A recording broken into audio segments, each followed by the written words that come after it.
하나님 말씀 함께 보겠습니다. 여호수아서 1장 5절에서 9절입니다. 구약 성경 320면에 있는 여호수아서 1장 5절에서 9절 말씀.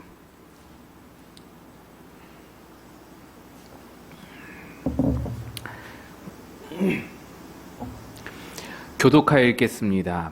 내 평생에 너를 능히 대적할 자가 없으리니 내가 모세와 함께 있었던 것 같이 너와 함께 있을 것임이니라. 내가 너를 떠나지 아니하며 버리지 아니하리니 강하고 담대하라. 너는 내가 그들의 조상에게 맹세하여 그들에게 주리라 한 땅을 이 백성에게 차지하게 하리라. 오직 강하고 극히 담대하여 나의 종 모세가 내게 명령한 그 율법을 다 지켜 행하고 우로나 좌로나 치우치지 말라. 그리하면 어디로 가든지 형통하리니 이 율법책을 내 입에서 떠나지 말게 하며 주야로 그것을 묵상하여 그 안에 기록된 대로 다 지켜 행하라. 그리하면 내 길이 평탄하게 될 것이며 내가 형통하리라. 함께 읽습니다. 내가 내게 명령한 것이 아니냐. 강하고 담대하라. 두려워하지 말며 놀라지 말라. 내가 어디로 가든지 내 하나님 여호와가 너와 함께 하느니라 하시니라. 아멘. 기도하겠습니다. 하나님, 오늘도 주님의 말씀으로 변화되고 성장하기를 바라며 주 앞에 섰습니다. 주 말씀에 귀를 기울입니다. 연약한 우리를 도우시사 주 말씀의 능력이 새롭게 되게 하여 주시옵소서. 전화 한 자 감추시고 말씀만 바라오며 예수님 이름으로 기도합니다. 아멘. 사람은 수많은 이야기들을 들으면서 살아갑니다. 직장에서는 업무 얘기, 동료 얘기, 집에 오면 아이들 얘기, 배우자 얘기, TV 틀면 뉴스 얘기, 사회 얘기, 정치 얘기, 경제 얘기, 연예인 얘기, 유튜브 틀면 각종 정보와 지식 얘기 등등등등 우리가 얼마나 많은 것들을, 수많은 것들을 들으면서 살아가는지 모릅니다. 그렇게 듣는 이야기들 중에 많은 부분들은 흘려버리는 것들이 대다수이겠지만 때때로 나에게 크게 영향을 주는 것들도 있습니다. 그렇게 영향을 주는 것들은요, 내 그 머릿속에 남게 되고요, 생각을 이끌어내고요. 그래서 내 머릿속에 가득 채워지게 됩니다. 생각이 많이 나오게 되는 것이죠.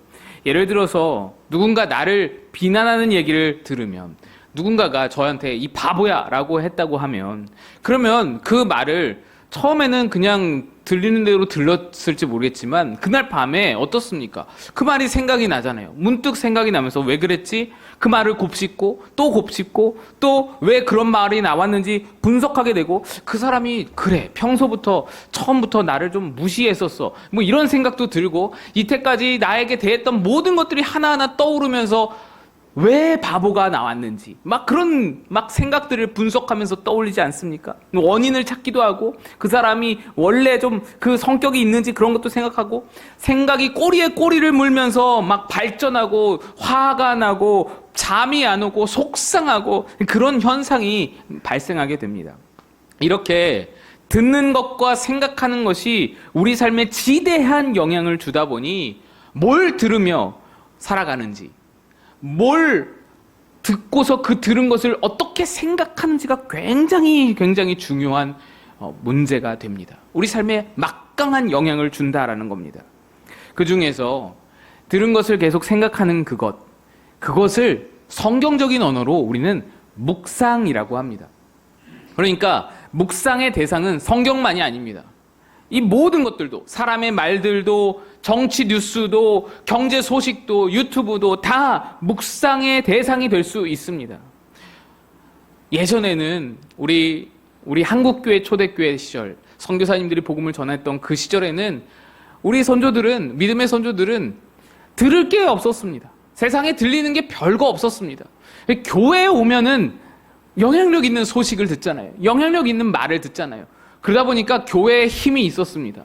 말씀에 힘이 있었어요. 그게 한 번 딱 들으면 오래 가는 거예요. 그래서 그 선조들은 바쁘게 농경일 하면서, 그렇게 밭일 하면서도 주일날 들은 말씀 한 가지만 머릿속에 있으니까 따로 말씀을 읽지 못해도 그렇게 크게 이 어떤 세상의 영향을 받지 않고 말씀 안에서 변화되는 힘이 있었습니다. 놀라운 힘이죠. 그런데 오늘날은 그렇습니까? 아니죠. 우린 듣는 게 너무 많아요. 듣는 게 쏟아지듯이 많다 보니까, 퍼붓듯이 많다 보니까 교회에서 듣고 나서 1시간만 지나도 수많은 소식들, 수많은 얘기들이 우리 안에 가득 채우다 보니까 말씀이 힘이 없는 거예요. 약해지는 거예요. 자꾸만 밀려가는 거예요. 흘러가는 겁니다. 여러분, 묵상은 성경만 묵상하는 게 아니라고 말씀드렸죠. 세상의 소리들도 다 묵상하는 것이다. 그리고 그 묵상하는 것이 내 행동을 결정하고 내 인생을 결정한다. 그렇다면 우리는 이 세상의 소리보다, 세상의 이야기보다 말씀을 더 많이 들어야 하는 것이고, 그보다 더 중요한 것은, 듣는 것보다 더 중요한 것이 들은 것을 묵상할 수 있어야 한다는 겁니다. 묵상이 없으면 말씀요, 주일 설교 말씀 듣는 거, 그 말씀요, 영화 한 편보다 가치가 없습니다. 묵상이 없으면요. 드라마 한 편보다 아무 소용이 없습니다. 묵상이 없으면 말씀은 그냥 흘러가는 거예요. 흘러가는 강물에 지나지 않습니다. 흘려듣는 거예요. 묵상이 없으면 그냥 귀따갑게 듣는 어머니의 잔소리, 엄마 잔소리, 귀찮은 잔소리, 아내의 잔소리, 그것만도 못한 게 말씀입니다. 그냥 흘려듣는 거예요. 그냥 지나가는 거예요. 말씀이 낭비되고 있는 거예요. 허비되고 있는 거예요. 수련회를 다녀왔고, 수련회를 빠지지 않았고, 전체를 다 참여했고, 그렇게 해서 말씀을 다 들었어도 만약에 묵상이 없다면 그거 그냥 헛되이, 죄송하지만 정말 헛걸음입니다. 시간만 낭비한 겁니다. 그러나 수련회를 참여하지 않았어도 뭐 유튜브라도 보면서 말씀을 묵상하는 자가 되면, 그 묵상한 것이, 묵상한 자가 수련회를 참여해도 묵상 없는 자보다 더 유익을 얻는 것입니다. 묵상이 힘입니다. 오늘 본문의 여호수아는 정말 큰 부담을 안고 서 있습니다. 오늘 본문이 담긴 여호수아 1장 1절을 보면은 이렇게 상황을 묘사합니다. 여호와의 종 모세가 죽은 후에, 지금 이스라엘이 처한 상황은 모세가, 강력한 지도자 모세가 죽은 후입니다. 모세가 누구입니까? 애굽에서부터 가나안까지 40년 동안 정말 말도 안 듣고 불평도 많고 또 굉장히 열악한 환경, 광야라는 그 환경에서 정말 멋지게 이스라엘 백성을 인도해낸, 40년 동안이나 인도해낸 그 모세, 대단한 위대한 지도자 모세입니다. 이스라엘 민족 어느 누구도 모세를 존경하지 않는 사람이 없습니다. 다 존경하고 그렇게 뛰어난 리더였습니다. 그런데 그 모세가 죽었어요. 그 자리가 비었습니다. 그리고 그 자리를 내가 채워야 되는 것입니다. 그러니 이 여호수아의 부담감이 얼마나 대단했겠습니까?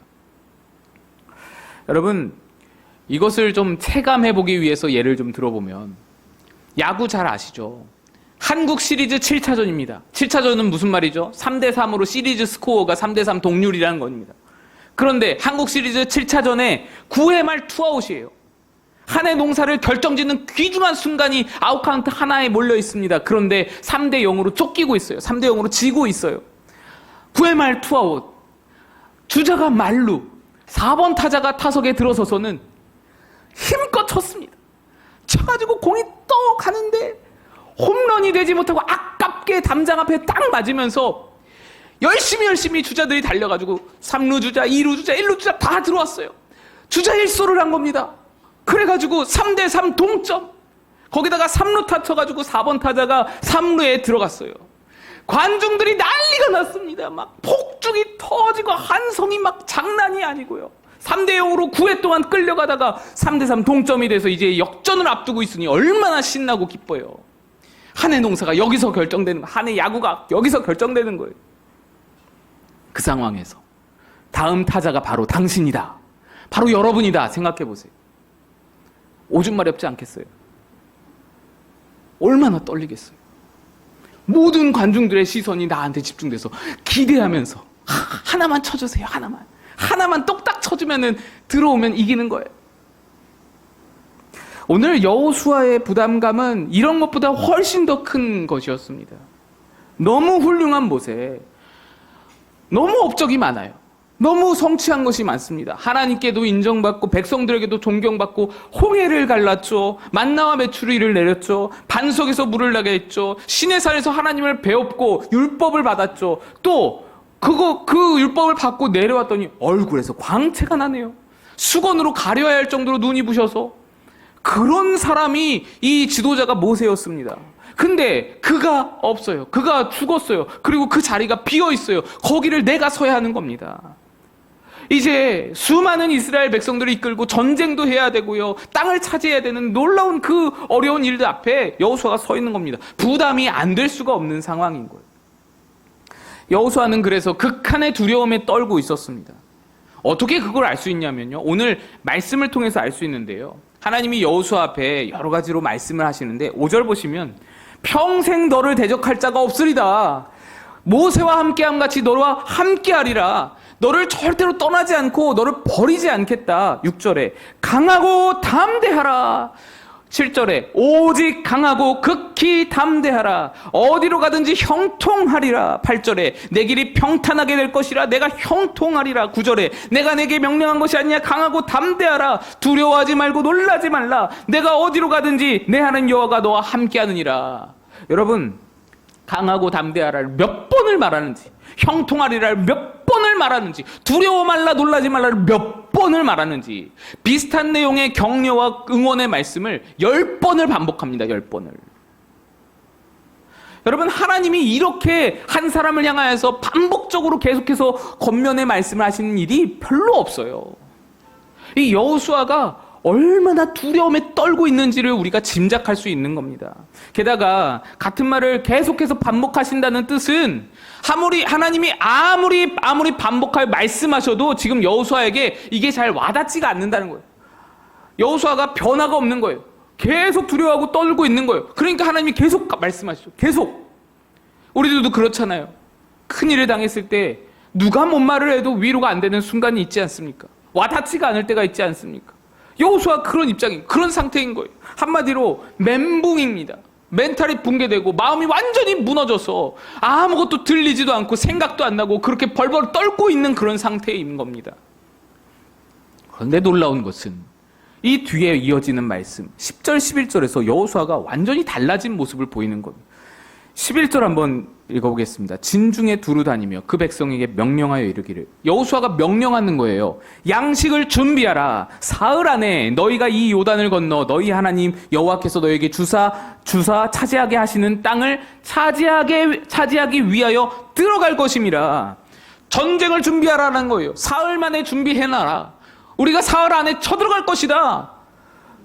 그 모든 족장들 관리들에게 사흘 안에 전쟁 준비할 것을 명령하는 겁니다. 아주 카리스마 있게 리더십 있게 명령하는 거예요. 멘붕에 빠져가지고 여호수아가 그렇게 막 두려워 떨고 있던 여호수아가 분연히 일어나서는 모세의 지도력 못지않게 카리스마 있게 지금 전쟁을 준비해 나가는 것입니다. 어떻게 이런 변화가 일어날 수 있을까? 9절과 10절 사이에 무슨 일이 있었기에 이런 변화가 있을 수 있었을까? 7절을 보시면 그 이유를 짐작할 수 있는데 두렵고 떨고 있던 여호수아에게 하나님께서 제안하시는 것이 한 가지 있습니다. 7절 읽어보시면 오직 강하고 극히 담대하여 나의 종 모세가 내게 명령한 율법을 다 지켜 행하고 우르나 좌우나 치우치지 말라. 그리하면 어디로 가는지 형통하리라. 율법을 지켜 행하라는 겁니다. 여기서 율법을 지켜 행하라는 것은요, 율법 하나하나 꼼꼼하게 지켜가지고 그렇게 붙들고 그냥 다 지켜 행하라 그런 말씀이라기보다는 말씀이 너의 삶에 들어와서 그 말씀이 너의 삶에서 영향력 있게 하라. 말씀이 너의 안에서 살아있게 하라. 능력을 발하게 하라라는 겁니다. 너의 말씀이 그냥 말씀과 너 따로 있지 말고 말씀이 너의 안에 들어와서 내면화되어서 너의 삶으로 말씀을 나타내라라는 것입니다. 그 말을 하는 거예요. 그런데 여러분, 그것도 힘들지 않습니까? 말씀이 어떻게 내 안에 들어와서 나의 말씀이 내 안에서 내 삶을 통해 드러나고 영향력을 나타낼 수 있겠습니까? 하나님이 이 방법에 대해서도 말해줍니다. 어려워하니까 방법도 말해줘요. 8절입니다. 이 율법책을 내 입에서 떠나지 말게 하며 그것을 묵상하여 입에서 떠나지 말게 하고 묵상하라는 거예요. 그게 방법이라는 거예요. 그게 말씀이 내게 내면화돼서 나의 삶을 바꾸고 나의 삶을 능력 있게 하는, 두려움을 떨치게 하는, 분연히 일어나게 하는 능력이라는 겁니다. 여기서 묵상하라라는 단어는 하가라는 단어를 씁니다. 이 하가라는 단어에는 몇 가지 뜻이 있는데 첫 번째 뜻은 읊조리다, 중얼거리다 라는 뜻입니다. 말씀을 가지고 중얼 계속 암송하는 겁니다. 하나님을 사랑하는 자 곧 그의 뜻대로 부르심을 입은 자들에게는 모든 것이 합력하여 선을 이루느니라. 하나님이 사랑하는 자 곧 그의 뜻대로 부르심을 입은 자들에게는 모든 것이 합력하여 선을 이루느니라. 계속해서 중얼중얼 외우는 겁니다. 그것이 내 입에서 말씀이 떠나지 않게 하는 것, 그것이 묵상이라는 뜻입니다. 많은 목회자들이 이 하가라는 단어를 되새김질하는 것과 거의 같은 말로 여깁니다.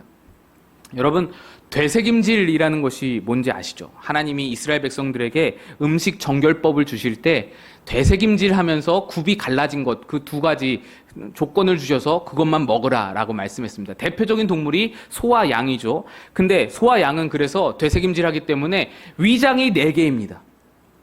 먼저는 대충 풀을 씹어 먹어요. 대충 그냥 지렁지렁 찝어서 꿀떡꿀떡 삼킵니다. 그러면 첫 번째 위장으로 가요. 첫 번째 위장 가면은 조금 있다가 그거를 하나씩 꺼내 올립니다. 조금씩 요만큼씩 꺼내 올려서 되새깁니다. 한 1분 정도 되새깁니다. 이렇게 계속 씹다가 그 다음에 또 두 번째 장으로 내보냅니다.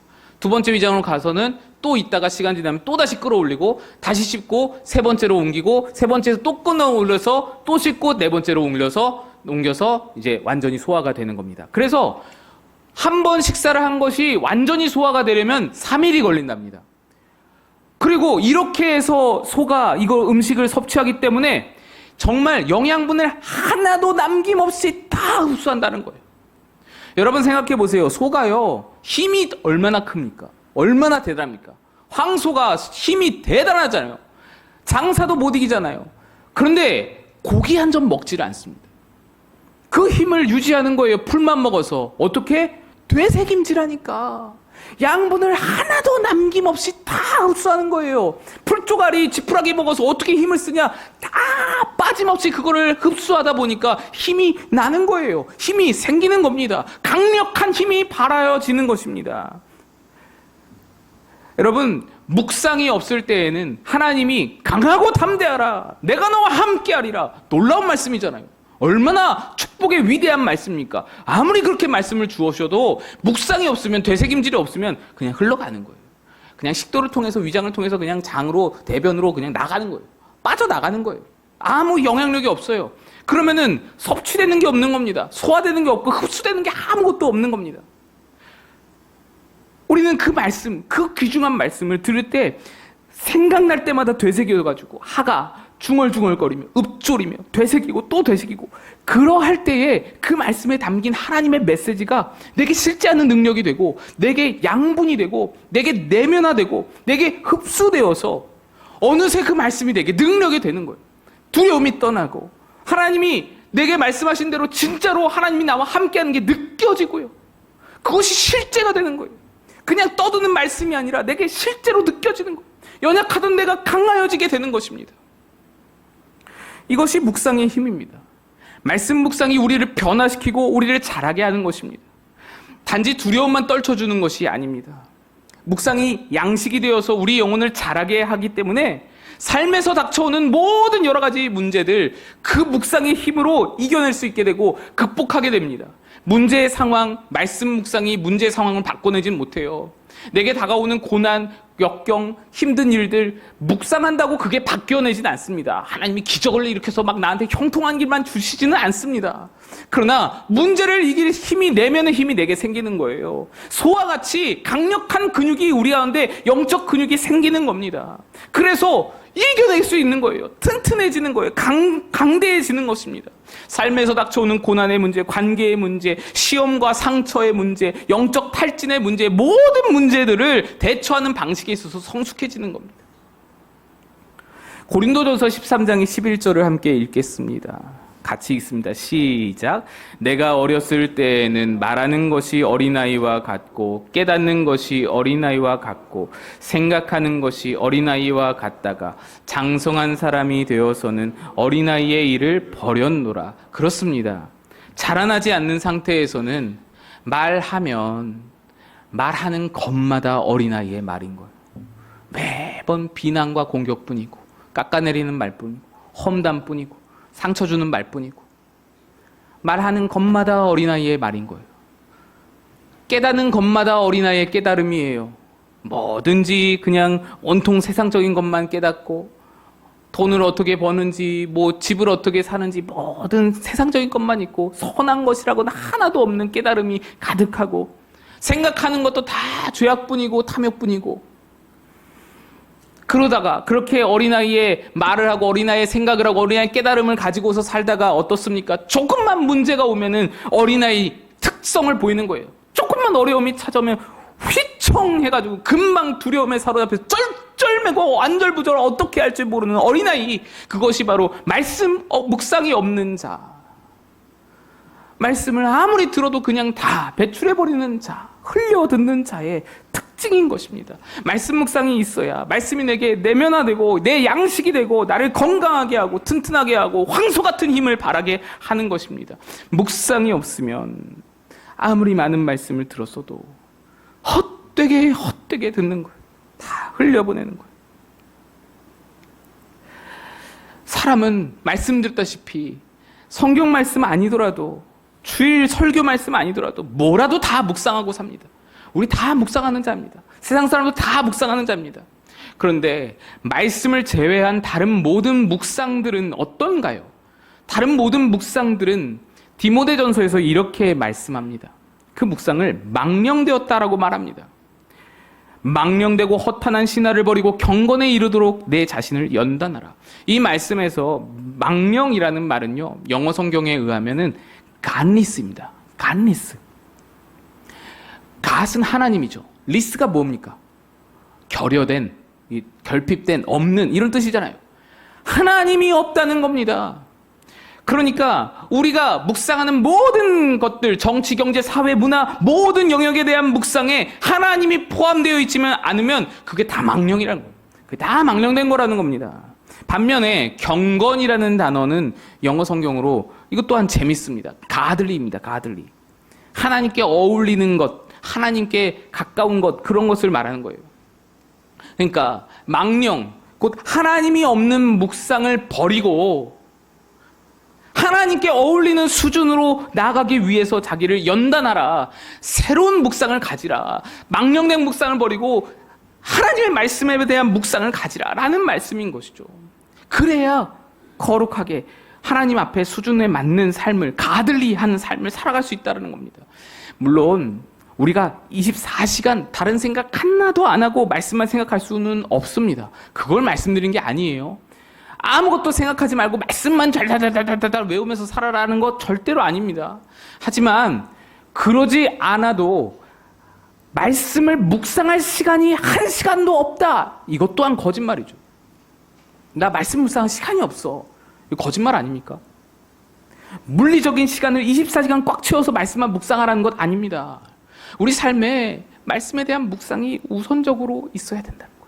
말씀에 대한 묵상이 먼저 채워지는 시간이 필요하다는 겁니다. 말씀을 읊조리고 되새기는 시간을 적어도 하루 한 번은 가질 수 있어야 한다는 겁니다. 우선순위를 말씀 묵상에 두고 어느 것도 빼앗기지 않을 그 시간을 두고서 그걸 확보해서 말씀 묵상을 가질 때에 다른 세상의 망령이 들어와도 그 말씀 안에서 해석이 되고 그 말씀 안에서 이것이 조화를 이룰 수 있기 때문에 그 말씀 묵상의 힘이 여전히 우리 안에 유지될 수 있는 것입니다. 그래야 하나님 없는 생각, 망령된 생각이 우리를 주장하지 못하는 거예요. 경건에 이르고 자라나 연단되는 거예요. 그 시간이라는 것이 출근 시간이어도 좋습니다. 너무 좋습니다. 퇴근 시간이어도 너무너무 좋습니다. 매일매일 업로드되는 새벽 설교 들으셔도 괜찮고요. 주일 설교를 다시 곱씹어도 너무너무 좋습니다. 따로 큐티책 사서 큐티하셔도 너무너무 좋습니다. 여러분, 주일 설교가 왜 일주일에 한 번 할까요? 제 생각에는 그렇습니다. 왜 일주일에 할까? 매일매일 설교하면 얼마나 좋아요? 안 그렇습니까? 안 그러신가 보네요. 매일매일 설교하면 너무 지루하고 지겹고 그러시겠죠. 따분하고. 그러면은 한 달에 한 번 정도는 어떻습니까? 딱 좋죠. 주일 설교 한 달에 한 번, 예배도 한 달에 한 번, 얼마나 좋습니까? 왜 하필 일주일에 한 번 주일 예배 드립니까? 주일 설교를 왜 듣습니까? 주일 설교가 일주일에 한 번의 이유는 제 생각으로는 지겹고 재미없어서가 아니라 일주일 동안 묵상할 시간과 적용할 기회를 드리는 겁니다. 일주일 동안 이 말씀을 가지고 생각하고 곱씹고 되새겨서 내 양분으로 삼는 시간을 드리는 거예요. 그래야 그게 효용이 있거든요. 그래야 그게 능력이 되거든요. 그 말씀 묵상이 없으면 변화가 없고요. 자라지 않고요. 그냥 의미 없이 울려 퍼지는 어머니의 잔소리와 똑같습니다. 엄마 잔소리, 귀찮아하고 우리가 듣기 싫어하던 엄마 잔소리가 똑같은 거예요. 그렇잖아요. 목사님 잔소리지 이게 뭐. 엄마 잔소리는, 어머니 잔소리는 나이 들면은 그리워지기라도 하던데, 묵상이 없으면 아무 쓸모없고 가치 없는 그냥 울려 퍼지는 메아리가 되는 거예요. 다 다 의미 없이 배설되는 거예요. 낭비되는 겁니다. 여러분, 우리가 말씀을 그렇게 취급해서는 안 되잖아요. 그렇게 가치 없이 쏟아버릴 만한 것이 아니잖아요. 이건 정말 귀중한 말씀이잖아요. 묵상을 해야 흘러가는 말씀을 내 안에 잡아둘 수 있는 거예요. 이렇게 묵상에는 변화의 힘, 자라게 하는 힘이 있는데 또 다른 능력이 또 있습니다. 묵상이라는 말의 히브리어는 하가라는 말이라고 말씀드렸는데, 이 하가에는 또 다른 뜻이 있어요. 이사야 31장 4절입니다. 여호와께서 이같이 내게 이르시되 큰 사자나 젊은 사자가 자기 먹이를 움키고 으르렁거릴 때에, 여기서 으르렁거리다가 바로 이 하가입니다. 으르렁거리다는 뜻이 있는 거예요. 맹수나 늑대나 또는 사나운 개가 자기를 위협하는 존재가 딱 나타나면 적으로 인지를 하고는 그 존재를 딱 만나면은 으르렁거리죠. 으르렁거리죠. 그리고는 전투태세를 준비합니다. 싸울 준비를 하는 거예요. 그래서 적에게 위협을 가하고 내가 너보다 더 세다, 내가 이만큼 힘이 있다 경고하고 적을 퇴치하는 겁니다. 그게 으르렁거리는 거예요. 하가인 거예요. 이 뜻을 그 묵상이라는 단어에 적용시켜보면 묵상은 죄를 이겨내는 힘입니다. 여러분, 사람 마음에는 누구나 죄성이 있습니다. 말로 다 못할 죄성이 있는 거예요. 예수님도 우리에게 이렇게 말씀하셨습니다. 마가복음 7장에 속에서 곧 사람의 마음에서 나오는 것은 악한 생각과 음란과 도둑질과 살인과 간음과 탐욕과 악독과 속임과 음탕과 질투와 비방과 교만과 우매함이니, 예수님이 말씀하신 거예요. 우리 안에 이게 다 있대요. 나는 모르죠. 나 그거 나 아닌데, 나 그런 거 없는데. 아니요, 다 있는 거예요. 다 감춰져 있고 무의식 속에 다 숨겨져 있는 거예요. 그러니까 우리는 뭘 손대는 것마다 다 죄인 거예요. 뭐 하는 것마다 다 죄인 거예요. 말하는 것마다 다 죄인 거예요. 악독이 가득한 거예요. 나는 몰라요. 나는 인지하지도 못하지만 내가 말할 때마다 상처를 주는 거예요. 말할 때마다 가시를 받게 하는 거예요. 그게 죄성이에요. 죄성.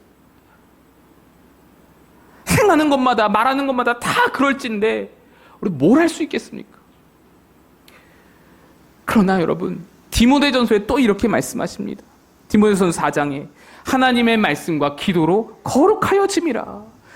희망이 없는 죄성을 가진 우리 존재들일지라도 말씀을 묵상하고 그 말씀으로 기도하면 거룩하여진다는 거예요. 말씀을 묵상하여 곱씹고 되새기고 중얼거리면서 그 말씀들이 내 안에 있는 죄성과 으르렁거리면서 싸우는 거예요. 내 안에 있는 죄성들과 묵상함이, 그 하가가 으르렁거리면서 싸우는 거예요. 그래서 퇴치하는 거예요. 이겨내는 거예요. 묵상이 죄를 이기는 힘이 되는 것입니다. 죄를 넘어 거룩으로 나아가게 만드는 것입니다. 그래서 여러분, 묵상하는 자가 의인입니다. 우리가 잘 아는 시편 1편 1, 2절 말씀 있죠. 우리 함께 읽어보겠습니다. 시작. 복 있는 사람은 악인들의 꾀를 따르지 아니하며 죄인들의 길에 서지 아니하며 오만한 자들의 자리에 앉지 아니하고 오직 여호와의 율법을 즐거워하여 주야로 묵상하는 자도다. 아멘. 이 묵상도 하가입니다. 여러분, 주야로 말씀을 묵상하는 자가 의인이랍니다. 그리고 시편은 또 이 묵상하는 자를 일컬어 뭐라고 말합니까? 우리 1절에 봤었잖아요. 뭐라고 말했습니까? 복 있는 사람은, 2부 때는 약과가 없어도 대답을 잘하신, 1부 때는 대답을 안 하셔서 약과를 가져와야 되나 제가 했어. 복 있는 사람이 묵상하는 자라는 거, 묵상하는 자가 복 있는 사람이라는 겁니다. 묵상이 변화의 힘이고, 묵상이 죄와 싸우는 힘이고, 묵상이 복되다라는 거예요. 묵상이 복이다라는 겁니다. 여러분, 우리가 수련회를 은혜 중에 잘 마쳤습니다. 그런데 고린도후서 말씀에 이런 말씀이 있습니다. 우리 함께 읽어보겠습니다. 시작. 우리가 하나님과 함께 일하는 자로서 너희를 권하노니 하나님의 은혜를 헛되이 받지 말라. 아멘. 묵상하지 않으면 은혜는 헛되이 흘러갑니다. 내가 들인 시간, 내가 들인 노력, 하나님 앞에 말씀을 들으려고 내가 애쓴 것, 모든 것이 헛되어질 수 있다는 겁니다. 말씀을 묵상함이 은혜를 헛되지 않게 잡아두는 일입니다. 변화의 힘, 죄를 이기는 힘, 그 힘을 여러분 체험하시게 되기를 주님의 이름으로 축복합니다. 은혜를 은혜되게 하는 여러분 다 되시기를 주님의 이름으로 다시 한번 축복드립니다. 함께 찬양하겠습니다.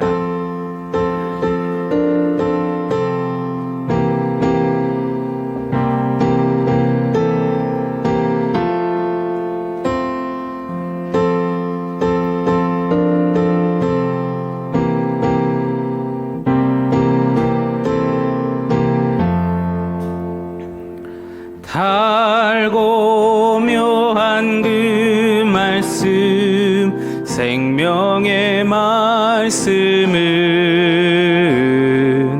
귀한 그 말씀 진실로 생명의 말씀이 나의 길과 믿음 밝히 보여주니 아름답고 귀한 말씀 생명샘이로다.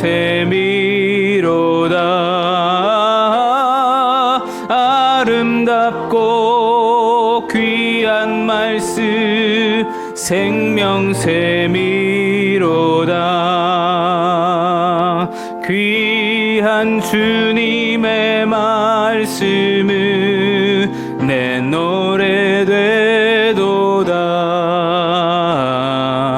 모든 사람을 살리는 생명의 말씀을 값도 없이 받아 생명길을 가니 아름답고 귀한 말씀 생명샘이로다.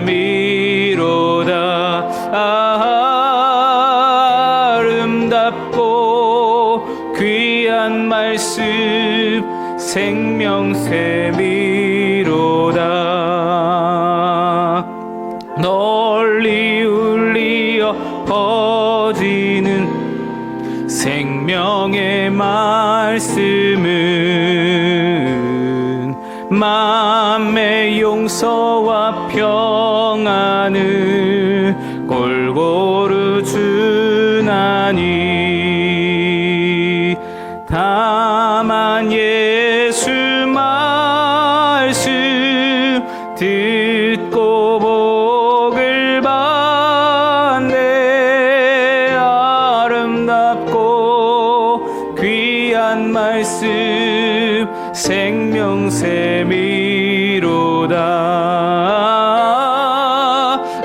아름답고 귀한 말씀 생명샘이로다.